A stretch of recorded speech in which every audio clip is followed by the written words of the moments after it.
Hi, I'm Gary White for Channel 6 Central Kentucky Television, and I'm here with Marion County Jailer Brady. And we're going to talk about a little bit about the Marion County Detention Center. Yes. And some of the struggles that have been going on recently, and some of the issues that people in the community are aware of that kind of impact us here at the detention center as well. And let's start off talking a little bit about the Marion County Detention Center. When was the facility built? It was built in 1997, and then in 1998 they added an addition onto it. Okay, and how many beds are there in the facility? Well, over the years they actually adjusted the square footage in about 2006, and so the actual capacity of the jail is 297 beds. Okay. And over the years I've been here, we've done some different stories on lots of the great things that have been going on here at the detention center. And Marion County Detention Center is actually well known throughout the state, but also around the country, with a lot of the solutions that you're trying to work towards for some of the people who end up in the detention center. Yes, most definitely. I think that, I know for a fact we lead in the state as far as percentage by number of programmatic beds. 297 beds, and I have 208 of them dedicated to recovery and reentry. And that's so programs. So that's programs. That's and mostly you'll see your state sentenced offenders in those programs. Now we have negotiated contracts with the state that will increase the per diem to cover most of your cost for your staffing and stuff. So like on the SAP program, 128 beds, I've got a contract with the state that pays me $9 more than the actual set state per diem of $31.34. And that's a substance abuse. That's a substance abuse. Yes, SAP is a substance abuse.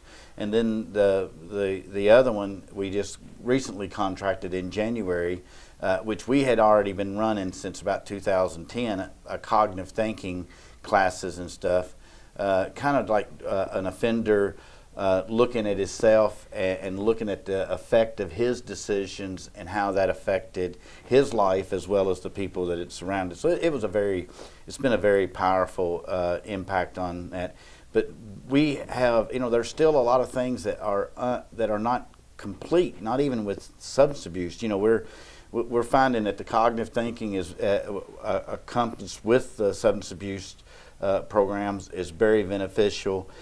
But Gary, we have broken families. The individuals themselves are broken and plagued with addiction, and we work with this new REACH program, returning offenders back to American communities.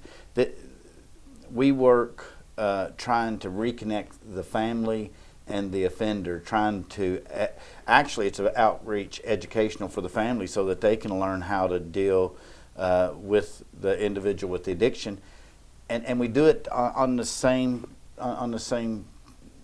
room, same classrooms together, so that they, it's kind of humbling for them to come to that point, but it's showed to be very effective. Now, when we talk about the Marion County Detention Center, obviously it's here to house individuals from Marion County who need to be put in a jail, but also you have offenders from around the state. Tell us about the various different types of individuals that are here at the detention center. So we have, of course, yes, we're, the state law requires Marion County, requires every county, that they're responsible for incarceration of offenders on the front end of it. And it's it's a required governmental service. Something we have to do. So we have Marion County inmates. We contract with Washington County, so a neighboring county contracts them. Because Washington County doesn't have a jail. They do not have a jail. And we have U.S. Marshals out of Louisville. We house for the Western District U.S. Marshals, and we have Marion County is one of 2 county jails in the state of Kentucky that is approved to house military prisoners. So we have a military contract as well.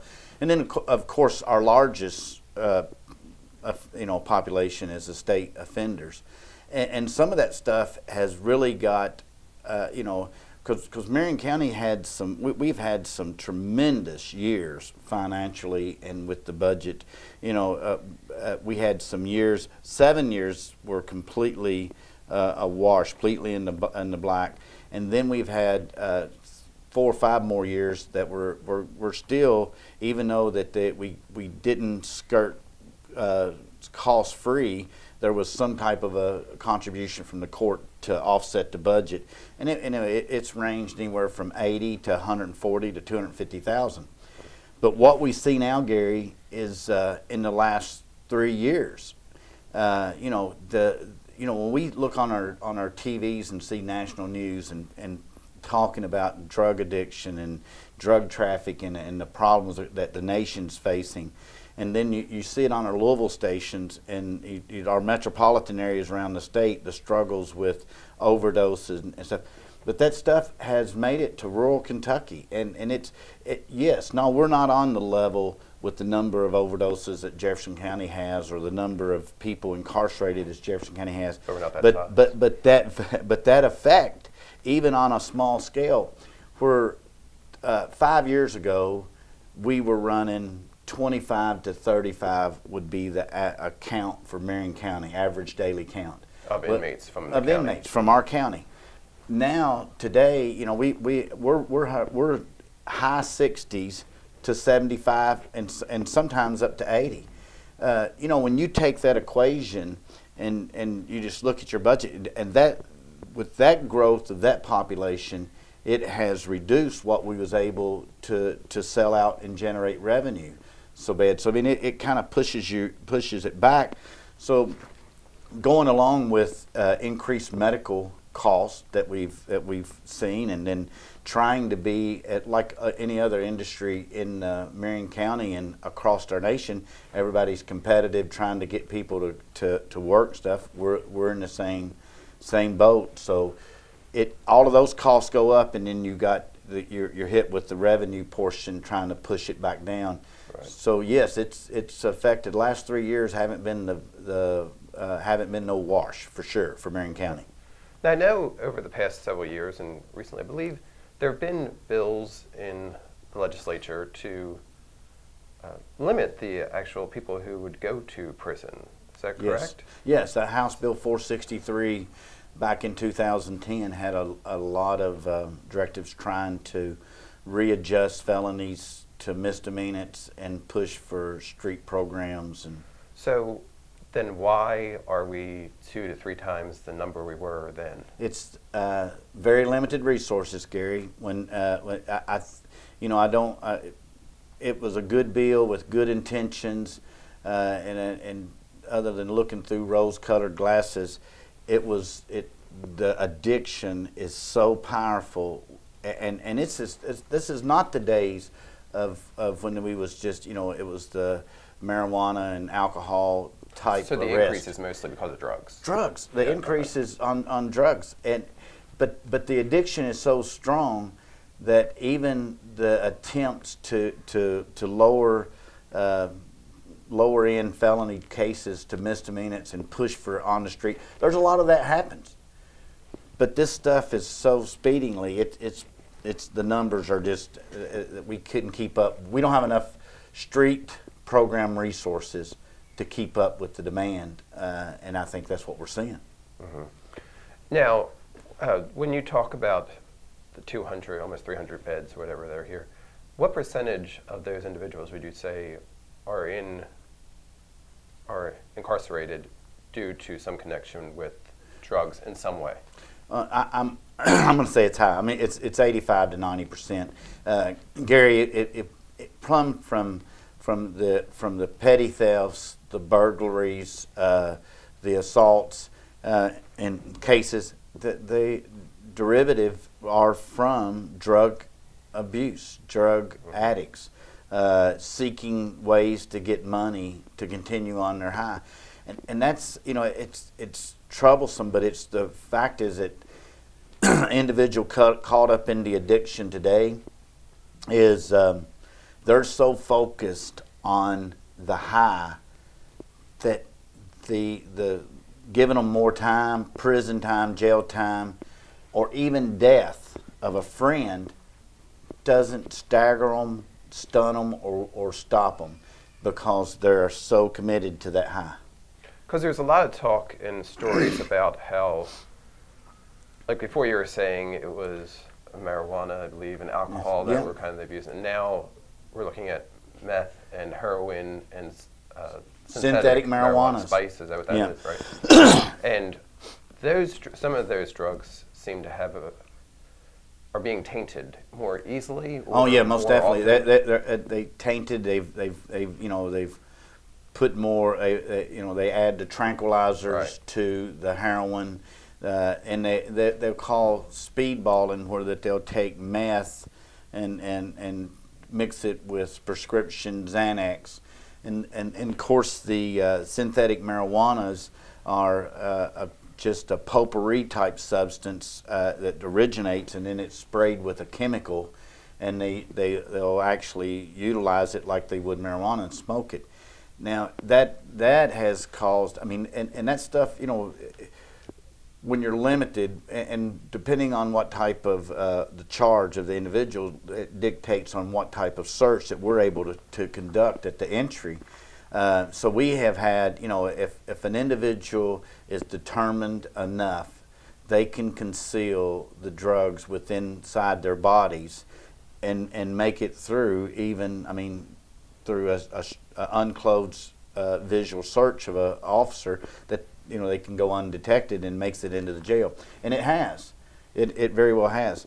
The synthetic marijuana, it affects the respiratory system, and we've seen where that the individual, after smoking it, not everyone, but some of them, the effects would be that they'll have a hard time breathing, or they'll think they're having a hard time breathing, and then it goes all the way down to they go into what they think is what you would appear that would be a seizure type, uncontrollable, and you work with them to get them out of that. And then, Gary, as soon as they come out of that state of going down, then they come back up and they're fighting. They want to fight.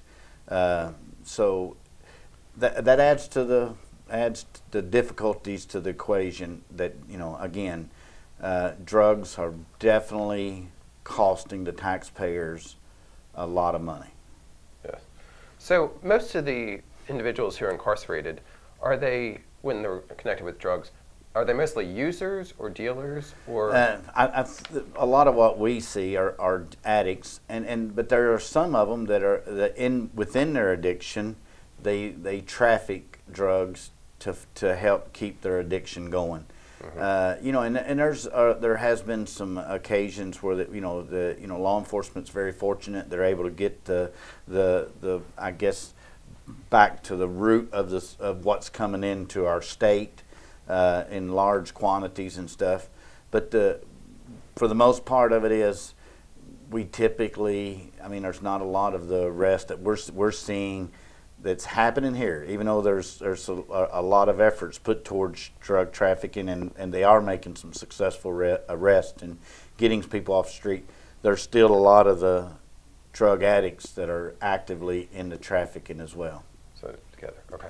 Yeah. So what are some potential solutions for the issue? Well, Gary, I think it's one that we have to stay steadfast. Treatment is one of the things that I think is going to be necessary, continuing on with trying to educate families, outreach to families, recognizing our resources, and actually even for rural Kentucky is looking to see if we can build upon those resources. You take the Marion County Physical Court taking the opportunity to keep our career center going out here. That is, that's very positive. Keeping people ability to get them to work.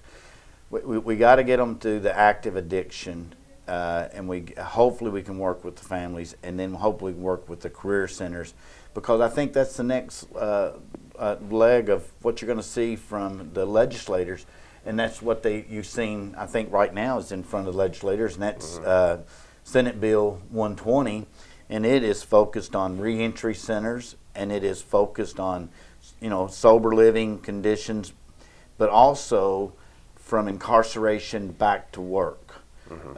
So, I mean, we've made some good progress, but it just seems like the epidemic of drug abuse was a lot more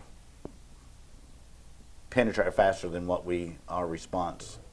So what you're talking about there with the Senate bill is the potential for, so when somebody is incarcerated and when they're released, it's often difficult for them to get a job, which Most then definitely. may lead them to go back to the situation that got them in prison in the first place. Most definitely. So that bill can potentially help these individuals find employment and get them into a situation that can hopefully break the cycle. Yeah, exactly. I think, we started here at the jail, even a vocational culinary arts, our food service contractors helping us with that and funding it for us right now. But that bill in particular is, they're actually looking at the Class D felony offender that at a certain level of his, as he's going out of his incarcerated period, that they would issue an actual work release. And we typically have never seen this in corrections. Work release is always an opportunity as a diversion or on the front end of a sentence.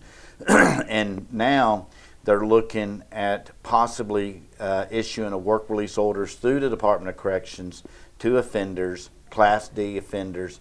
And this possibly could give us an opportunity to get offenders back to work in free world jobs, industry, etc. And the offender would be able to do this several months before his release, so that when he is released, he would have enough monies or funds to reestablish transportation, establish his home rental or whatever he's doing. So a lot of what you said very correctly there is they get out of the system, and after you're down for 2-3 years, 63 cents a day pay incarceration doesn't leave them with a lot of money to go out with when they leave. So they go out from and they're kind of like upside down in debt, and so when these dealers and stuff are looking for people to move product, then that makes it for an easier job, and they can make money. So I think it does affect the return to the criminal activity. Absolutely. So the programs that are being offered currently, are they expanding, or are you going to continue with what you're doing? Well, right now we're continuing with our substance abuse, contending with our cognitive thinking. I think that it's looking at our numbers on Marion County and the growth and issues, is trying to keep that voice active about keeping some community resources for other than jail. I mean, and some of that means that there are some things that we necessarily don't have inside Marion County, but residential treatment. I don't know. A lot of that takes funding. Other than that, Gary, I would hope that the one growth I would want to do is try to put in some programs that we could affect some of the district and the pending charges. Maybe we could at least get them started in the general population. Because we do have a drug court program and some other programs Most as well definitely. that are being offered. Yes, yes. And they work. I mean, they work as well as the offender wants it to work, or the addict wants it to work. They want on some cases the freedom of being able to do a street program is just too much for the individual addict to undertake.